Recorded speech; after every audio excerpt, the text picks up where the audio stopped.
Durante muchos años, Chile fue puesto como un modelo a seguir para el resto de América Latina. Desde esta casa hemos criticado varias veces las inconsistencias del modelo que legó Pinochet a sus sucesores democráticos y que dista mucho de ser un capitalismo liberal. Pero si algo es indiscutible, es que desde la llegada de la coalición social comunista de Gabriel Boric al poder, la calidad de vida de los chilenos ha caído dramáticamente. Mucha inflación, mucha inseguridad, apagones, problemas con el terrorismo mapuche, todo tipo de conflictos atraviesan a esta nación austral, que al igual que Argentina, Uruguay, Paraguay y Nueva Zelanda, es una de las 5 más importantes del mundo, por ejemplo, en un escenario de escalada nuclear, puesto que serían las menos afectadas. Y también, por supuesto, incide en toda América Latina. Sin embargo, para sorpresa de muchos, actualmente la ministra de Trabajo del nefasto gobierno de Boric lidera las encuestas presidenciales. Se trata ni más ni menos que de una comunista explícita, Janet Jara. A diferencia de Boric, un líder estudiantil de izquierda radical, pero no abiertamente marxista, Janet Jara lo es. Y recuerda la experiencia de Salvador Allende, que fue un gobernante profundamente autoritario y precisamente también, si bien no era formalmente comunista, a través del Partido Socialista Popular, intentó instaurar ese modelo sanguinario en Chile. Luego vino el golpe de Pinochet y una dictadura nefasta también y muchísimo sufrimiento. ¿Qué va a pasar en las elecciones de este noviembre de 2025 en Chile? Es una pregunta que retumba en los oídos de todo el mundo. ¿Tendrán a una Sheinbaum todavía más radicalizada, por ejemplo? ¿Tendrán a una Francia Márquez? ¿Será un reflejo de lo que puede ocurrir en Colombia si Petro logra amañar las instituciones para darle continuidad a la izquierda radical? ¿Será un reflejo de qué ocurriría si Alexandra Ocasio-Cortez llega, por ejemplo, a la Casa Blanca en un plot twist inesperado? Porque definitivamente Janet Jara está vinculada a todas las izquierdas y además será como Sánchez o como Boric, pero peor, porque una cosa es estar gobernado por una coalición de socialistas y comunistas y otra cosa es que el Partido Comunista tome el poder en pleno siglo XXI y a través de las urnas. Así que los invito a este documental y a que lo difundan en todas partes, sean chilenos o no. Compártanlo en WhatsApp, Twitter, Telegram, Facebook, porque es importante que conozcan la realidad de esta señora, que no habría llegado a esta posición tan privilegiada que ostenta en este momento de cara a las elecciones nacionales, si no fuera porque es discreta, porque es sutil, porque oculta mucho. Vamos a enterarnos hoy de sus secretos y próximamente lanzaremos también uno sobre el candidato ultraderechista José Antonio Kast. Quédense hasta el último minuto, amigos, denle like a este video para que YouTube lo recomiende a más gente mientras ustedes lo están viendo y no se olviden de contribuir a través de superchats, de la opción unirse de YouTube o unirse a nuestra comunidad privada en patreon.com/Nicolás Moraz para que el periodismo libre siga siendo posible. Créanme que la verdad en ciertas ocasiones puede cambiar el curso de la historia. Comenzamos.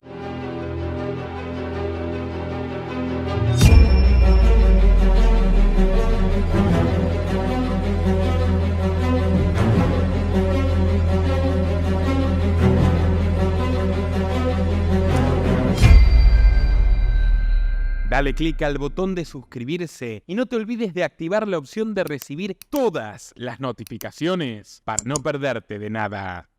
Como les dije, está llegando a su fin el ciclo de Gabriel Boric, cuya gestión ha sido un absoluto desastre. Existen 2 candidatos con elevadas posibilidades de llegar al balotaje. Por un lado tenemos a José Antonio Kast, un conservador, nacionalista, católico, sionista, afín a la dictadura de Pinochet y quien busca nuevamente conquistar el Palacio de la Moneda tras 2 intentos fallidos en 2017 y 2021. En cuanto a su contrincante, es, como les dije, una dirigente comunista, que pasó por los gobiernos de Bachelet y Boric, por lo tanto es maleable, es una progre pragmática, pero es comunista, explícitamente comunista. Su nombre es Janet Jara y protagoniza el video de hoy. Con más del 60% de los votos, logró convertirse en la banderada de la coalición oficial de izquierda. Aunque los medios de comunicación intenten venderla como una mujer de Estado, Jara personifica la hipocresía, encarna la típica doble moral de los zurdos.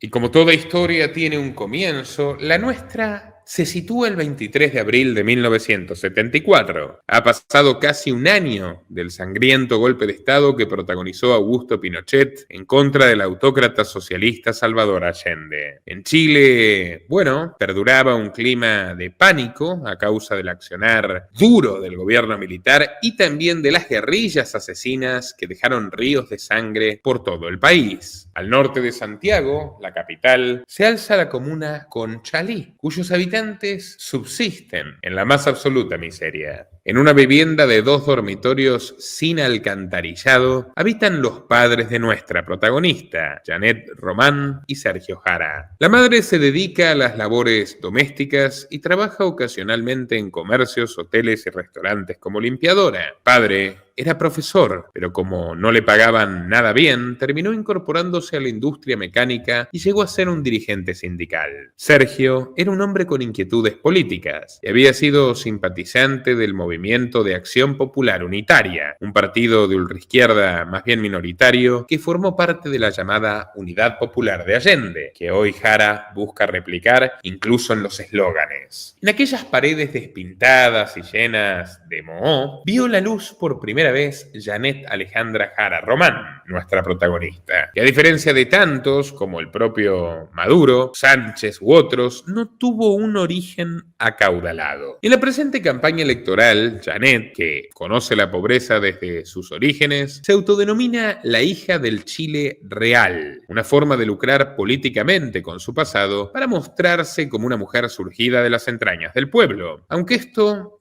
ya verán, es un tanto discutible. A pesar de las limitaciones económicas, la pareja hizo todo lo posible por consentir con costosos regalos a la pequeña Jara por encima de sus 5 hermanos. Era por lejos la favorita. Le compraban vestidos, botas y abrigos para que resalte por encima de los demás. La niña era caprichosa y contestataria, al punto que su madre empezó a prohibirle que salga a la calle a jugar tras un incidente donde Janet habría asaltado a una juguetería. Se trataba de una muñeca, sí, pero la policía había visitado la casa de los izquierdistas y era lo último que querían. Cuando cumplió 8 años de edad, su padre perdió su empleo justamente por su actividad sindical y se trasladó a Brasil para sustentar a su familia, huyendo además de la posible catalogación como subversivo. Entretanto, Carmen Román, la madre de Janet, se trasladó a Iquique, en el norte, donde trabajó arduamente en un restaurante de mariscos. Janet y sus hermanitos quedaron a cargo de sus abuelos y estos los veían con gracia, especialmente como Jenny, su diminutivo, arreaba con un palo a sus hermanos como si fueran ganado para que hagan las tareas domésticas que le asignaban a ella, por ejemplo, lavar los platos. Cuando sus padres se reencontraron, la familia se mudó primero a un apartamento de 3 dormitorios en un bloque social y luego a otro de 2 habitaciones, donde los niños se hacinaban en 8 metros cuadrados. Cuando alcanzó la pubertad, Jara ingresó al colegio Valentín Letelier, donde nacería su interés por la política. Comenzó a frecuentar círculos de partidos de centroizquierda, pero ninguno le satisfacía. Le parecían conversaciones burguesas y banales. Le comunicó entonces su frustración a papá y don Sergio se rió de su hija, diciéndole que era una tonta, que perdía su tiempo frecuentando organizaciones burguesas. Le sugirió que si quería ser una auténtica revolucionaria, busque directamente la hoz y el martillo, y así lo hizo. Con 14 años de edad y una mente privilegiada, ingresó a las juventudes del Partido Comunista en un momento muy significativo de la historia de Chile. Corría 1988 y la dictadura de Pinochet convocó a un plebiscito para definir si permanecía o no en el poder. Rápidamente nuestra protagonista se metió de lleno en la campaña del no y siempre iba a la escuela con una camiseta de la opción opositora para provocar al rector. Asimismo, Jara empezó a recibir adiestramiento por parte de los grupos de choque del partido. Le enseñaron no solo teoría marxista-leninista, sino también a lanzar panfletos en la calle, utilizar bombas molotov y rayar los muros con mensajes antipinochetistas de forma rápida, usando carbón y huyendo a toda prisa. En una oportunidad, la dirigencia ordenó a los novatos participar en una manifestación con el rostro cubierto y Jara fue acompañada de una amiga suya llamada Angelina Arraño y al ver que no tenían un peso partido al medio como para comprarse un pañuelo, decidieron ir a la vivienda del abuelo de Arraño y cortar 2 rectángulos de tela de una bandera de Chile que ondeaba en la entrada. Las adolescentes huyeron del lugar entre risas, mientras a lo lo lejos se escuchaba el lamento del abuelo de Angelina. Se habían llevado la franja roja. Estas actividades proselitistas alarmaron a su mamá, quien le ordenó inmediatamente que salga del Partido Comunista. Sin embargo, don Sergio apoyó a su hija y le recriminó a su esposa: no seas hueona, mujer, deja que la cabra se enfrente a los fachos. Yo le auguro un buen futuro a nuestra niña. A inicios de los 90,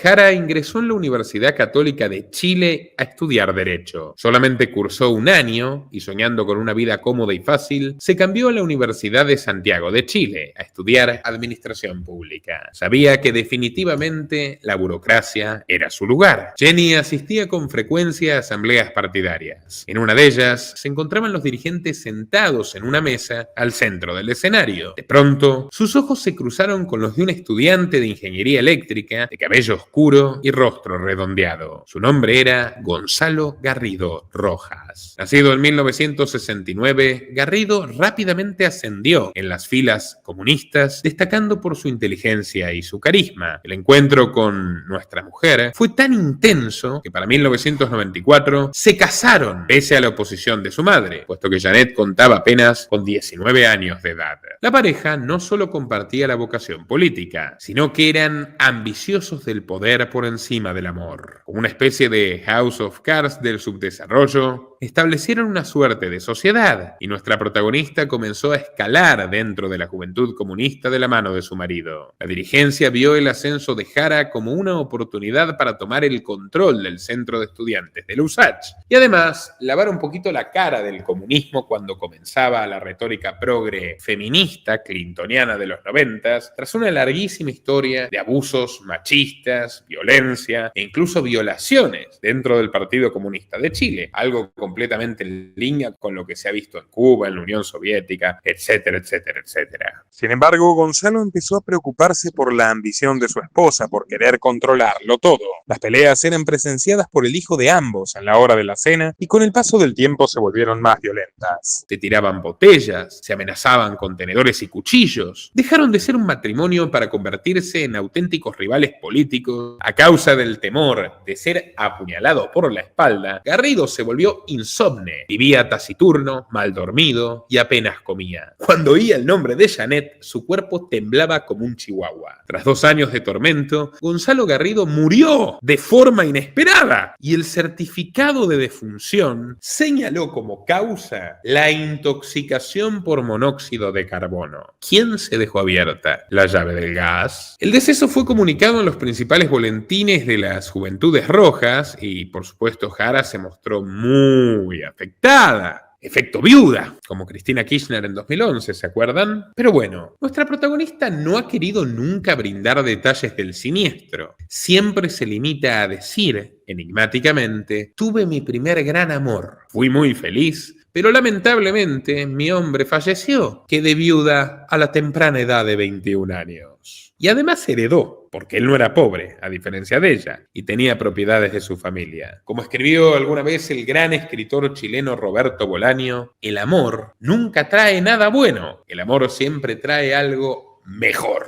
Para el caso de Jara, y en desgracia de Chile, así fue. El luto le duraría poco y el interés de Jenny se centró en la jefatura del centro de estudiantes. Utilizando la muerte de su marido, aún fresquito en el cajón, para conseguir votos y con ayuda, claro, del Partido Comunista, esta mujer se hizo con el control absoluto de la dirigencia estudiantil, superando por mucho a los socialistas. Desde el retorno a la democracia, la izquierda dura se negó a participar en el nuevo sistema político y no querían pactar con los partidos de la Concertación, a quienes señalaban como traidores que se rindieron al capitalismo. En busca de difundir el evangelio rojo de la lucha de clases, el Partido Comunista fijó su atención en las universidades chilenas, pobladas por muchachos de clase media alta y alta en general, y la victoria de Jara le dio una plataforma privilegiada para apoderarse de estas instituciones. En 1997, Jara, que era la Camila Vallejo de esa época, y los dirigentes del Partido Comunista chileno empezaron a lanzar críticas fuertes y sistemáticas en contra del gobierno de Eduardo Frei Ruiz Tagle, un demócrata cristiano bastante moderado. Lo irónico es que la democracia cristiana chilena forma parte de la coalición decisión que ahora impulsa la candidatura de Janet Jara. Curioso que esta novedad venga de un partido que se opuso a Allende y que respaldó a Pinochet en el golpe de Estado. En estas circunstancias, pensamos que la acción de las Fuerzas Armadas simplemente se anticipó a ese riesgo para salvar al país de caer en una guerra civil o en una tiranía comunista. Pero bueno, la política es así. La joven dirigente señaló que la decisión de autofinanciar las universidades públicas era injusta y que excluía a los depauperados de la formación académica. Aquel año, la Confederación de Estudiantes convocó a protestas callejeras masivas que terminaron en sendos enfrentamientos con los carabineros. La policía chilena logró reducir a los manifestantes y nuestra protagonista pateó, arañó, hasta sangrar, e incluso intentó arrancarle el ojo a uno de los uniformados para evitar su arresto, mordiéndole la mano cuando le colocó las esposas. Posteriormente, Jara y sus compinches tomaron por asalto las instalaciones de radio universitaria y comenzaron a difundir propaganda marxista durante más de 2 horas. Imagínense qué quedará de la libertad de expresión de aquí en más, siendo que además Camila Vallejo de su partido está haciendo un inmenso esfuerzo para promocionar la censura globalista, hablando para variar de los discursos de odio y la desinformación. Al día siguiente, los carabineros irrumpieron violentamente en el inmueble de la radio y se enfrentaron a los ocupas rojos, causando destrozos en los equipos de sonido, silenciando esos micrófonos por mucho tiempo. Tras una intensa negociación con las autoridades, Jara aceptó cesar en sus hostigamientos, pero no tardaría en romper su palabra y volver al ataque. Esto fracturó al movimiento estudiantil y al resto de la dirigencia, quienes en la actualidad vuelven a ser aliados u ovejas de su redil, pero en aquella instancia acusaron a Jara de oportunista y de cobarde por faltar a sus promesas. Ante la exigencia del retorno a clases por parte del gobierno, se llevó a cabo una votación extraordinaria, donde la mayoría optó por cesar en los enfrentamientos. Esto no caería nada bien a nuestra protagonista, pero se sintió satisfecha tras conseguir su principal objetivo: captar la atención de los medios y darse a conocer a nivel nacional. La experiencia de refundar la federación, la verdad es que hemos tenido que luchar con el principal obstáculo de la idea que se instaló un poco en la conciencia de toda la gente, que era que los jóvenes no estábamos ni ahí y que los jóvenes no querían participar. Nuestra experiencia ha demostrado que en realidad eso no es tan válido, que efectivamente los jóvenes no participan cuando se trata de temas que no les interesan, pero cuando uno logra superar el individualismo, el egoísmo, esta idea de que estoy yo por sobre todo, los jóvenes logran comprometerse con ideas y con ideas que son muy trascendentes, como en este caso el desarrollo nacional. Yo creo que la pelea que nosotros dimos este año en torno a las universidades y el para qué están y cómo construimos país, demostró en los hechos que los jóvenes cuando creen en algo se la juegan hasta el final. Y los jóvenes creen, en realidad creen en una universidad al servicio del desarrollo nacional. Y eso es lo que vamos a seguir nosotros impulsando de aquí en adelante, con mucha participación. Tras los conflictos con el gobierno, el Partido Comunista convocó a una manifestación para conmemorar el aniversario de la muerte del Che Guevara. El evento reunió a más de 60.000 personas y nuestra protagonista dedicó las siguientes palabras al infame homicida Guevara. Cito: pretendemos también rendir un gran homenaje a la revolución cubana, a sus valores y principios, abro paréntesis, como las UMAPs, ¿no? Los campos de concentración para homosexuales, cierro. Y quizás lo más importante, dice Jara, esta será la mayor actividad de la izquierda chilena en décadas. La izquierda vive y mata, agrego yo. La izquierda vive unida y con sentido de futuro. Lo irónico de todo es que, en la actualidad, Janet intenta mostrarse como una centroizquierdista moderada, incluso como si no tuviera nada que ver con el partido al cual perteneció durante toda su carrera. Miren. ¿Usted no considera una dictadura Cuba? No, yo creo que Cuba tiene un sistema democrático distinto del nuestro,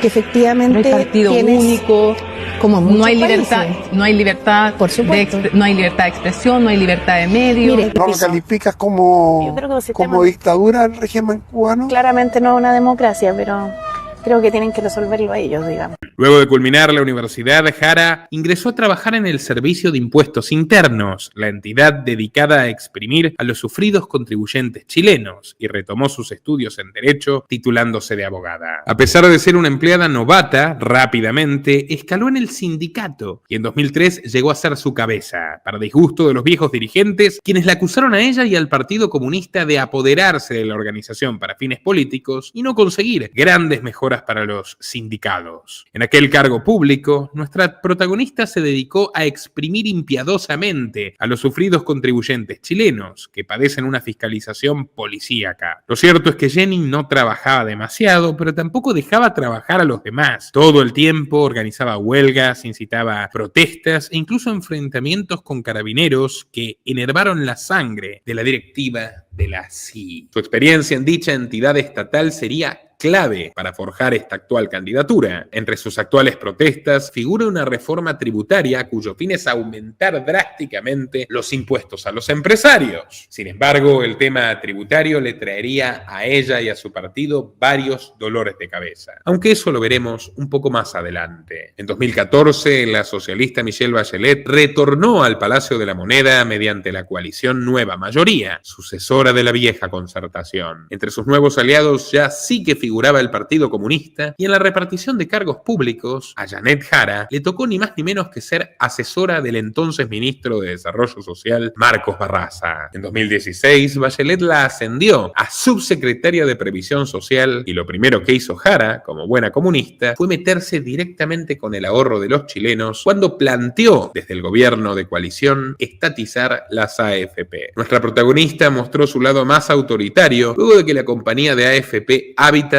hiciera una encuesta en redes sociales preguntando si la gente estaba de acuerdo con que el Estado les arranque el ahorro de sus cuentas individuales y lo convierta además en un bien hereditario. Estas simples preguntas enfurecieron a Jara, quien en tono verdaderamente mafioso y chantajista acusó a la aseguradora de desinformar y afirmó que solamente sería un 5% a cuenta del empleador. No contenta con eso, ordenó inmediatamente a Habitat cesar con su encuesta, amenazando a la empresa con consecuencias legales. Jara está empeñada con acabar los fondos de estas pensiones semiprivadas, las cuales los liberales tenemos bastantes puntos para criticarles, pero quiere llevarlo a un sistema de reparto argentino o europeo, de los que pueden verse evidentemente en quiebra. Poco le importan los viejos a Jara. Aparte de este episodio bochornoso, aprovechó su cargo para desviar fondos públicos y financiar a los think tanks del Partido Comunista. Llevó impuestos de los chilenos al Instituto de Ciencias Alejandro Lipschutz, ICAL, y al Centro de Estudios Nacionales de Desarrollo Alternativo, Senda. El escándalo estalló gracias a la larga lengua de la propia Jara, quien, un mes después de abandonar el puesto, afirmó que la cancelación del 9º concurso del Fondo para la Educación Provisional era previsible, puesto que su sucesora, la piñerista María José Saldívar, estaba postulando a dicha convocatoria, lo cual le generó un conflicto de interés. Esto llamó poderosamente la atención de la Contraloría, que comenzó a indagar, y lo que descubrieron los dejó perplejos. El Fondo para la Educación Provisional, FEP, es una entidad pública enfocada en la difusión de programas educativos del sistema de pensiones. Jara, mediante una controvertida resolución, otorgó montos de entre 15 y 60 millones de dólares a ICAL y Senda con el objetivo de promover la campaña de No Más AFP. Literalmente, hinchó de dinero a las arcas del comunismo y, por supuesto, cabe sospechar que las suyas propias también se vieron beneficiadas. Varios de los integrantes de estas ONGs, como Fernando Carmona, forman parte de la actual candidatura presidencial de nuestra protagonista, a quien no se le recuerda lo suficiente esta bochornosa gestión, este desfalco, este saqueo. Los invito a hacerlo y, una vez más, compartan este documental en todas sus redes. Lo más sórdido es que la Contraloría descubrió una lista de beneficiados del programa cuyos nombres no coinciden con las planillas de asistencia de la FEP. ¿Saben por qué? Porque una parte de los supuestos favorecidos estaban muertos y el resto era gente que fue incluida sin su consentimiento. Robo a mano armada. Para que tomen dimensión del peso de estas fundaciones comunistas, hay que ver quiénes son sus principales socios internacionales. ICAL es aliado de la Fundación Rosa Luxemburgo, sostenida por los contribuyentes alemanes como la Naumann, y el Consejo Latinoamericano de Ciencias Sociales, que es una institución académica académica progresista sostenida fundamentalmente por la Open Society Foundation de George Soros. ¿Sorpresa? Ninguna sorpresa. Por el lado de Senda tenemos como patrocinadores a la Fundación Europa Latinoamérica, una ONG que agrupa a lobbies y organizaciones progresistas de ambos lados del océano. Entre sus integrantes está la Comisión Económica para América Latina, promotora entusiasta de la Agenda 2030 de la ONU, la Fundación Global Democracia y Desarrollo, el Diálogo Interamericano de los Rockefeller, autor del Pacto de Princeton, el Consejo de las Américas, ni más ni menos, y el Centro Carter. Curiosos comunistas, ¿no? Comunistas del Pentágono. Otra organización asociada a Senda es On Think Tanks, otro espacio donde confluyen la Open Society de Soros y también la Fundación Bill y Melinda Gates. Tras la victoria de Sebastián Piñera, Jara se dedicó al ejercicio de la abogacía y la docencia. No obstante, comenzó a sentirse aburrida y anoraba la adrenalina de los contenedores en llamas y los grafitis pintarrajeando las paredes. Muy pronto, esa obsesión clásica de los marxistas por la violencia la llevó a involucrarse de lleno en el estallido social de 2019. Aquellas violentas manifestaciones, las cuales fueron señaladas por muchos, particularmente por Piñera, como un intento de golpe de Estado no convencional, sacudieron los cimientos de la política chilena. Aprovechando las circunstancias, Jara creó la Fundación Ideas para Conchalí, mediante la cual buscó dar justicia, entre comillas, a las víctimas de la represión policial, presentando múltiples querellas en contra de los altos mandos de los carabineros. Para meter más leña al fuego, nuestra protagonista se postuló a la alcaldía de Conchalí y en cada mitin político siempre llevaba una polera con la inscripción "Perro Matapacos" y lanzaba discursos airados contra los uniformados. Ese es el Chile que ya no queremos. Ese es el Chile que despertó el 18 de octubre.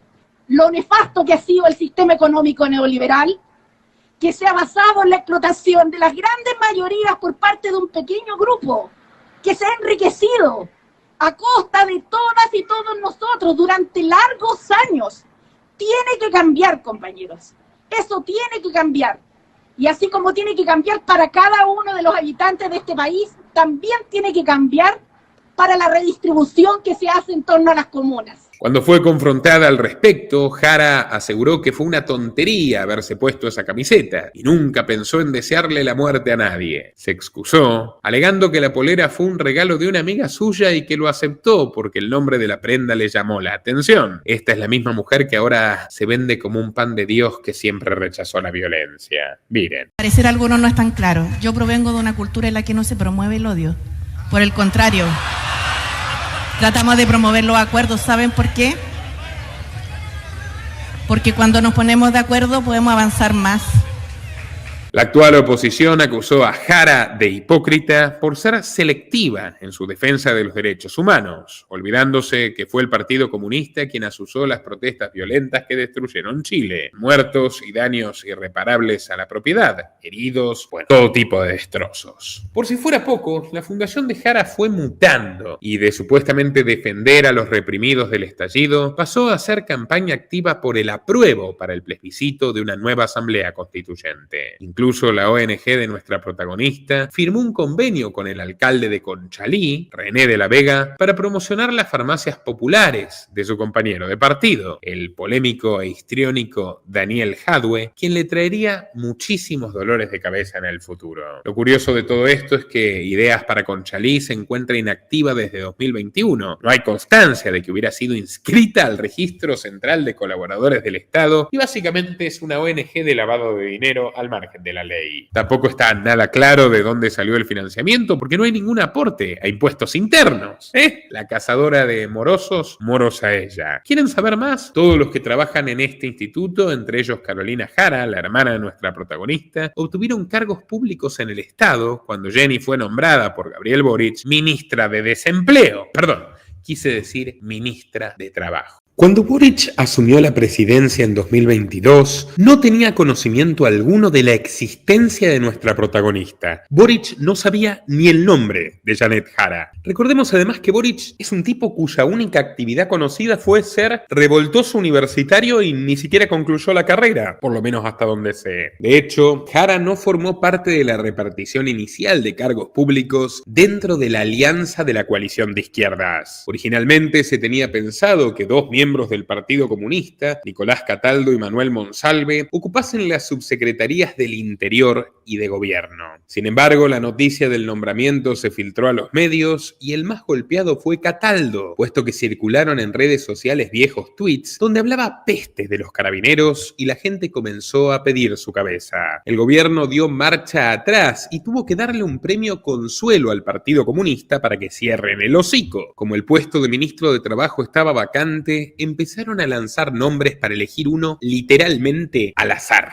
De repente, la comunista Camila Vallejo, con la cual debatí hace algunos años, y de hecho se refirió a mí en una entrevista con un portal llamado DX, lanzó el nombre de nuestra protagonista. Todos se mostraron escépticos porque Jara había sido una funcionaria de bajo rango en la administración de Bachelet. Boric estuvo a punto de descartar a Janet, pero Vallejo le convenció de que una mujer como Jenny sería capaz de hacer el trabajo sucio por ellos. Era al fin y al cabo una burócrata aburrida. No tan aburrida, diría yo, también bastante pícara. Nada más llegar a su nueva oficina en La Moneda, Jara se puso manos a la obra para arruinarle la vida a todos los chilenos mediante una ambiciosa reforma laboral que tenía varios ejes cardinales. El primero fue la jornada laboral de 40 horas presentada en 2023. Me parece absurdo. ¿Cómo se va a limitar que una persona que desee trabajar más horas para ganar más dinero y servirle a sus seres queridos pueda hacerlo? Es profundamente inhumano. Jara aseguró que la medida buscaba crear fuentes de trabajo y evitar el quiebre de las pymes. El ridículo razonamiento del trotskista Nicolás del Caño. Reducir la jornada laboral de unos para darle las horas a otros. Absurdo, absurdo, absolutamente absurdo. Como si fueran lo mismo las horas de una persona capacitada, de una persona motivada para hacer el trabajo, que las horas de alguien, de un niato que no tiene ni idea de cómo se hace y es un inútil y quiere vivir de la asistencia pública. A ver si le va a gustar tener 3 o 4 horitas que le arrancaron a otra persona capacitada para esa labor. Vamos. Su plan era tan ambicioso que se propuso como meta su aprobación antes del 1 de mayo. Este desperdicio inmoral dijo con total cinismo que la rebaja de la jornada laboral se refería a horas de trabajo a la semana. Jara señaló que la ley de 40 horas exigía a las empresas mantener los salarios a toda costa. Es una lástima que nuestra protagonista nunca se haya topado con la obra del inigualable divulgador Henry Hazlitt, titulada Economía en una lección e influenciada por un maestro como fue el gran Frédéric Bastiat. En aquel libro, Hazlitt sostiene de manera contundente las consecuencias negativas de rebajar la jornada laboral. Según Hazlitt, el hecho de rebajar el horario laboral, emplear a más de 2 personas para un mismo trabajo y que los salarios se mantengan igual, ocasiona que los costes de producción se eleven drásticamente, volviéndose inviables para el empleador. Terminan en la bancarrota de las empresas. Por estas razones se ven obligados varios negocios a cerrar sus puertas, despidiendo a la gran mayoría de sus trabajadores que terminan en el desempleo, mucho peor que como habían comenzado.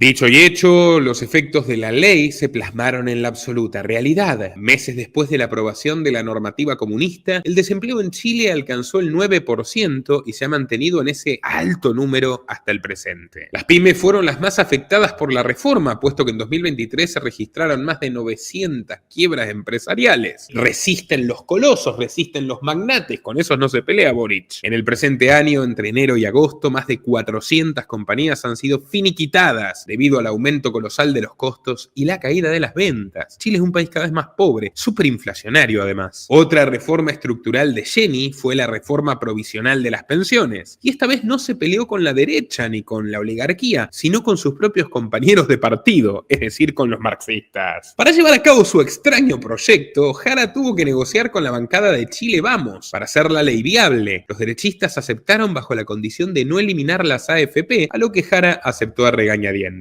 Esto le valió fuertes críticas por parte de miembros del Partido Comunista que la apodaron Miss AFP, señalándola como una traidora que en vez de desmantelar el malvado modelo neoliberal, lo terminó fortaleciendo. Y eso que las AFP son compulsivas y por lo tanto no son realmente liberales. Obviamente ellos quieren más estatismo. El tercer eje del proyecto liberticida de Jara fue la infame Ley Carín, una medida en teoría apuntada a combatir y sancionar el acoso laboral y sexual en el ámbito del trabajo. Aunque Jenny lo vendió como un logro en la defensa de las mujeres, varios juristas chilenos han señalado los peligros de esta normativa. En primer lugar, la ley elimina el requisito de que el acoso laboral sea reiterativo para que se considere como tal. En su lugar, basta con un solo incidente para ser tipificado como hostigamiento. Esto se conecta con el acoso carnal, que es la vertiente feminista aquí, y la definición que proporciona la ley es cualquier requerimiento de carácter sexual no consentido que perjudique la situación laboral de la víctima. ¿Cuál es el problema aquí? Obviamente estamos todos en contra del acoso sexual laboral. Un beso en la mejilla, aunque se acostumbrase a saludar así entre hombres y mujeres, hoy puede ser considerado una causal de demanda, y de hecho lo incentivan las izquierdistas radicales del Partido Comunista, naturalmente, que en lugar de azuzar la lucha de clases buscan ahora la lucha de los sexos. Al ser esto tan radicalmente ambiguo, no hay una forma de diferenciar las verdaderas conductas inapropiadas y aquellas, bueno, que no lo son, lo cual deriva en un vendaval de denuncias falsas que mandan al tacho de basura la presunción de inocencia. Imagínense lo que va a ser Chile gobernado por Jara. Si Jara llega al poder, imagínense, difundan amigos, compartan WhatsApp, Twitter, Telegram, Facebook. La libertad se defiende. Otra consecuencia se manifiesta en la administración pública. Según el diario El Líbero, hubo 3 casos de acoso laboral suscitados antes de la aprobación de la ley Karim, que cumplen con los requisitos establecidos en la norma, pero como el edicto no es retroactivo, entonces no se aplica. Por ejemplo, Scarlett Watson fungía como subgerente del Banco Estado y hace tiempo había denunciado que recibía constantes amenazas por parte de su jefe. Sin otra salida, fue a quejarse a la Comisión de Ética del banco y le informaron que la notificación para informarle el avance de su caso llegaría en los próximos días. Finalmente llegó el ansiado día y esta persona se llevó la sorpresa de que la entidad la había despedido sin ninguna justificación. Intentó recurrir al directorio del banco, pero le cerraron la puerta en la cara. Como último recurso, le escribió una carta al propio Gabriel Boric, donde contó todo su calvario y llegó a sufrir una trombosis pulmonar y a perder su cabello, exigiendo su reincorporación a su antiguo empleo. El despacho presidencial le contestó que harían todo lo posible por arreglar su situación, pero Watson no recibió ninguna respuesta por parte de la moneda. Otro caso es del abogado laborista Juan Isla, quien sufrió acoso y tratos denigrantes por parte de la directora jurídica de la municipalidad de Lo Espejo. Según el letrado, nunca se le proporcionó un espacio donde realizar sus actividades, era insultado y amenazado si se quejaba simplemente por no pertenecer al Partido Comunista, como era el caso de la directora jurídica y la alcaldesa. Pero ahí no hicieron nada. Ustedes saben cómo es el comunismo. La vanguardia de los iluminados del partido bolchevique que nadie eligió tienen todos los derechos. Y los demás, ninguno. Es así de fácil. Aparte de estos lamentables sucesos, ¿quieren saber la consecuencia más impactante? Gracias a la ley feminista de Jara, más del 60% de las mujeres en Chile están desempleadas, porque las empresas quieren ahorrarse problemas con el Estado. Todas estas reformas disparatadas fueron hechas a instancias de la Organización Internacional del Trabajo, que es el brazo sindicalista del gobierno mundial de la ONU. Nuestra protagonista participó en la conferencia número 112 de la OIT, históricamente manejada por agentes de la KGB en décadas pasadas, que se celebra en Ginebra, Suiza, donde no hay mucho comunismo. Y allí Janet habló no solo de su plan de pensiones, sino también de la ley Karim, que fue muy bien recibida por el auditorio. Luego visitó el foro de Davos, aunque evitó tomarse fotografías, y brindó con champán con Klaus Schwab, el ingeniero social más siniestro de nuestra era, justamente miembro de una coalición de magnates que conjura contra la humanidad, pretendiendo imponer socialismo para el 99% y capitalismo para el 1% más rico. Un importante apoyo que recibió para sus malvados planes esta mujer fue el de su ex jefa Michelle Bachelet, quien por entonces fungía como alta comisionada de las Naciones Unidas y quien actualmente busca la Secretaría General de la organización globalista. Por si fuera poco, el gobierno del merluzo ratificó la Convención 190 de la OIT sobre la violencia y el acoso en octubre de 2023, lo cual sirvió de base para su posterior implementación en la infame ley Karim y el resto de la normativa ya mencionada. Otra figura clave para el impulso de estas leyes fue la mismísima Yolanda Díaz, vicepresidente comunista de España. Ambas arpías se reunieron por primera vez en 2022, cuando Jara asumió la cartera estatal y nuestra protagonista manifestó su felicidad por conocer los grandes avances progresistas de su homóloga ibérica, comprometiéndose a trabajar juntas en la lucha contra la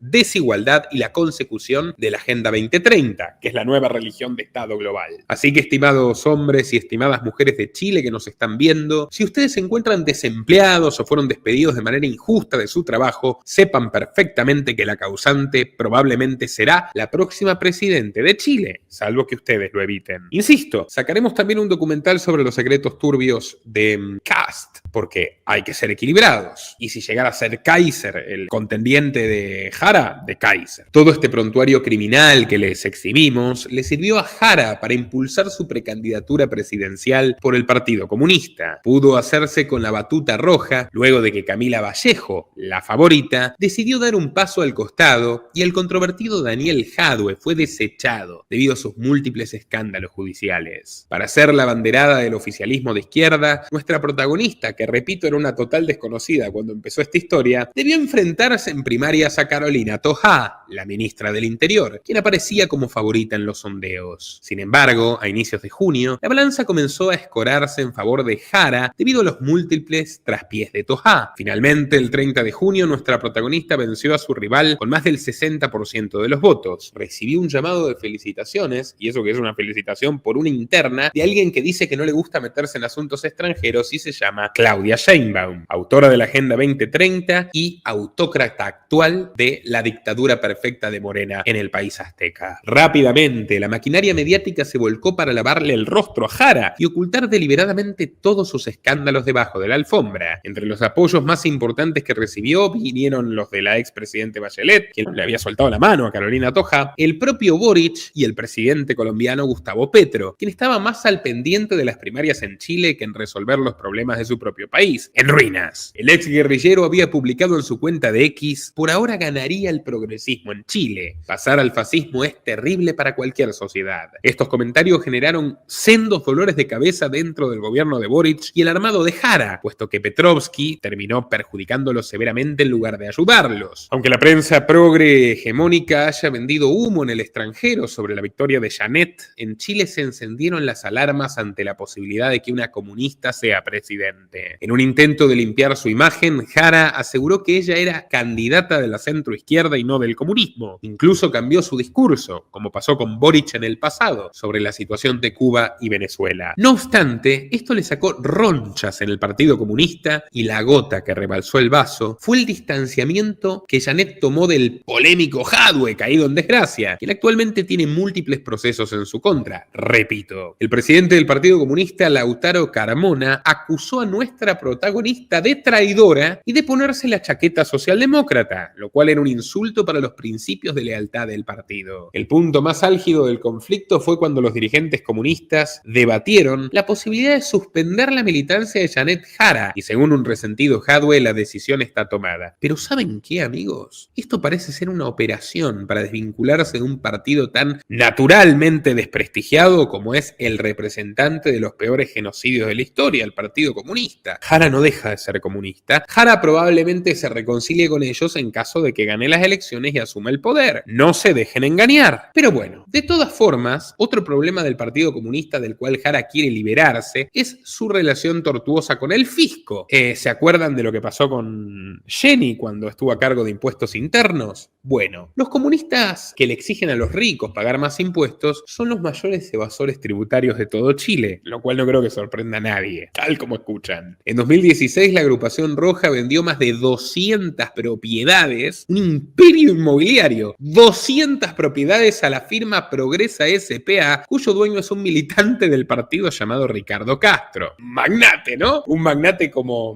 Heller, el banquero comunista argentino, un magnate como Sigman, señalado de testaferro de Fidel Castro, el farmacéutico también argentino, amigo de Felipe González y dueño de una editorial de izquierda, o como Roures, el magnate trotskista que inventó a Pablo Iglesias. Bueno, Castro, el comunista millonario chileno, ¿qué apellido? Castro, tendría que tener 2 Rolex como Fidel, vendió 43 casas y varios de los compradores eran miembros del Partido Comunista. En suma hicieron una espectacular red de evasión de impuestos y no le pagaron nada al fisco chileno, y eso es lo que se descubrió cuando Boric asume la presidencia.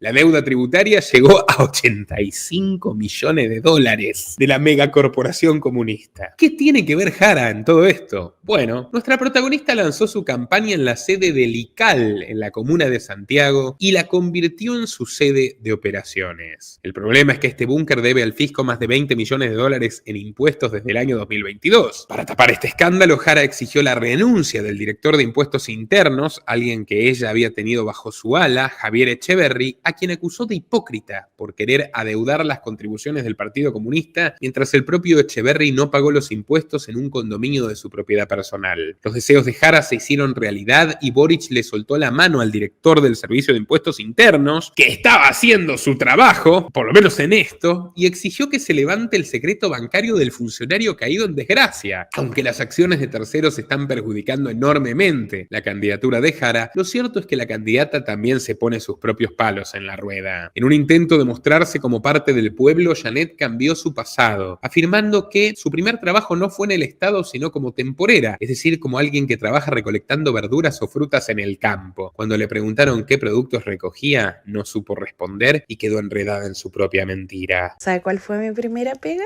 De temporera. Ah, ya. Cortaba frutas. Es que antes... ¿Qué tipo de fruta? ¿Sabes que trataba de acordarme si era guinda o frambuesa? Pero no me puedo acordar bien. Bueno, la guinda es de arbolito, la frambuesa está a raíz del piso, ¿no? Más o menos, porque por lo menos yo tengo una frambuesa que está como enredadera, pero yo creo que era guinda porque era arbolito. Lo que sí me acuerdo que quedaba muy rajuñada y muy quemada por el sol. Por eso cuando veo ahora a las mujeres temporeras en la ruralidad, la vida es como bien, ese trabajo es como bien matador, ¿no? Fíjate que me llaman a... Otro problema de Jara es que no sabe el contenido de su propio programa político. Por ejemplo, el manuscrito establece como prioridad el aborto sin ningún límite. Cuando la confrontaron al respecto, Janet dijo descaradamente que eso no estaba en su programa de gobierno, aunque es una cita literal. Cuando se demostró que dicha propuesta era real, Jara tuvo que salir a disculparse, excusándose con que el tema de la interrupción del embarazo ilimitada estaba en el manifiesto de las primarias, pero que ella no lo había leído en el abstract del programa de la elección general. O sea, la tipa lee los índices, no lee los programas. O sea, no solo no los redacta, no los lee. Otra metedura de pata severa de nuestra protagonista de hoy fue cuando negó haber propuesto la nacionalización de las industrias del cobre y el litio, cuando esta medida está también en sus propuestas de las elecciones primarias. Incluso el propio José Antonio Kast le señaló esto en un debate sobre la minería. Y hoy día hay discusiones de nuevo de algunos sectores de nacionalizar. Veamos con lo que fue la discusión de las primarias. Se hablaba de la nacionalización del cobre. Bueno, eso es ir para atrás. Aquí hay gente que dijo que en la primaria se habló de nacionalizar el cobre y eso jamás se tocó. Entonces yo lamento cuando el debate obliga a tener que desmentir cosas que se tiran al aire a la pasada y un poco a la maleta también, porque la idea de este debate es hacer un debate de nivel, ¿no? No estar emplazándose unos a otros. Pero resulta que si no los salgo a aclarar, luego quedan instalados como verdades y no son tales.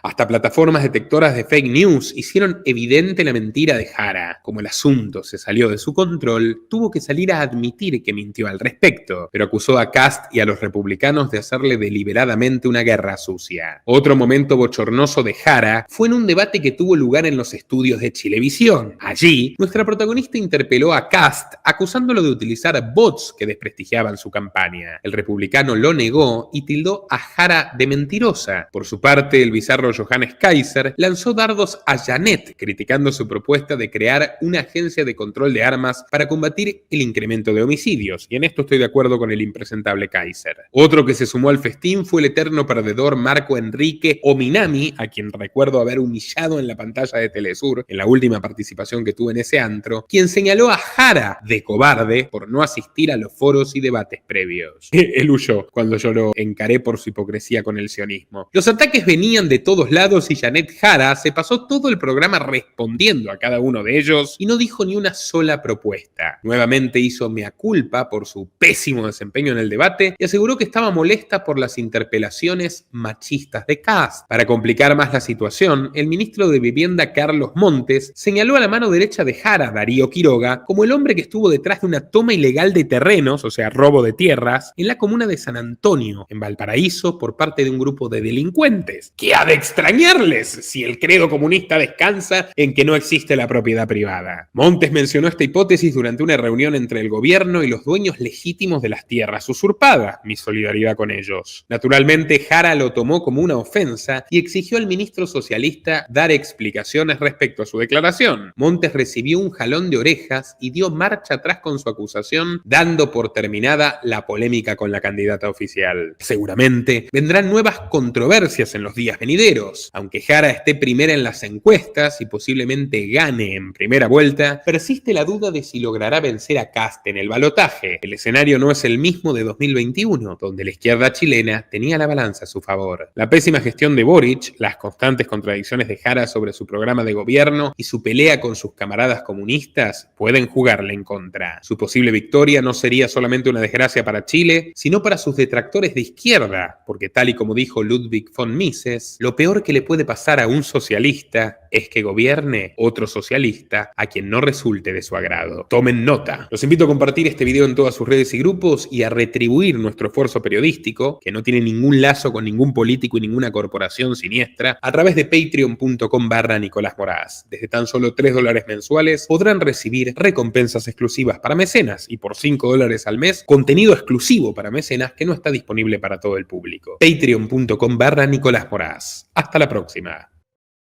Nuestro trabajo depende de tu apoyo. Para que siga siendo posible, realiza tu aporte desde tan solo $3 por mes a través de Patreon, en los enlaces que figuran en la descripción o en el comentario fijado. También podés hacerlo vía Bitcoin o desde la opción Unirse de YouTube. Y si estás en Argentina, elegí el medio de pago de tu preferencia a través de Mercado Pago. Quienes nos apoyen en Patreon desde $5 mensuales tendrán acceso a análisis, entrevistas, conferencias y documentales exclusivos. También tenemos opciones para sponsors, así que publicita con nosotros a través de patreon.com/Nicolás Moraz.